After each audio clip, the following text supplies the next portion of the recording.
When I was 16, I put a lot of emphasis on being a perfectionist. I needed to be the best.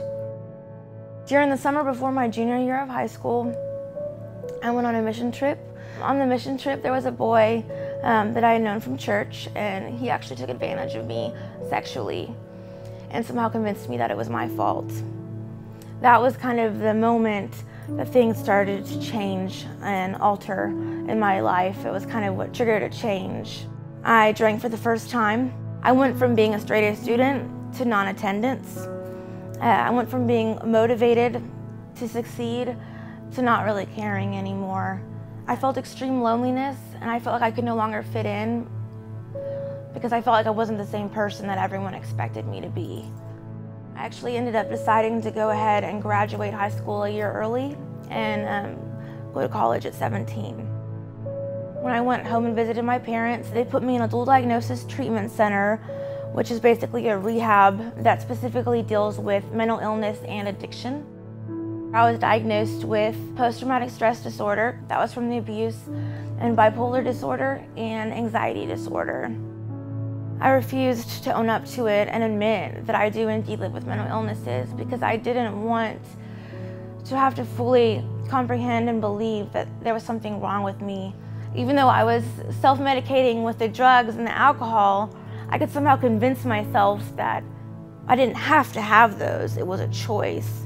Whereas admitting that I live with mental illness would mean that I would have to admit to really needing help. June 6th of 2015, I was invited to go on a boat party, and it was a two-story party barge boat, and it held about 50 people. I was on the top story, and the boat started again, and I fell or jumped, we still don't know, off the top and landed on the boat propeller. It sliced through my left leg, and I'm really fortunate to be here today. When it had sliced through my leg, it sliced through my femur. My mom, and she got a call saying that they didn't think I was gonna make it. And to come say goodbye. The next thing I remember from being on the boat is waking up a week later. I had been in a drug-induced coma for a week, and my mom and my granny and my sister were all surrounding me.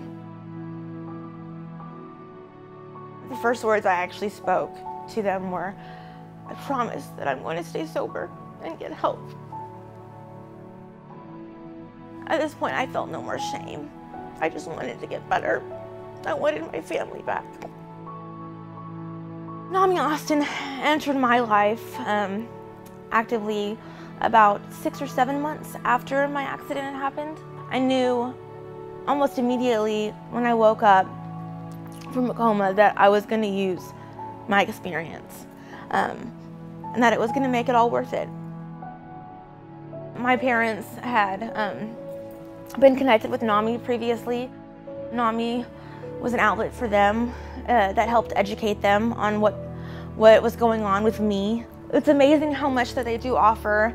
My parents were able to take numerous classes. They were able to involve family. My grandparents got educated. Very quickly, a bunch of my loved ones suddenly started knowing so much about something that was so foreign and hush-hush before. As a presenter with Ending Silence, one of the biggest goals that I seek to accomplish is helping those youth feel like they're not alone in what they're going through.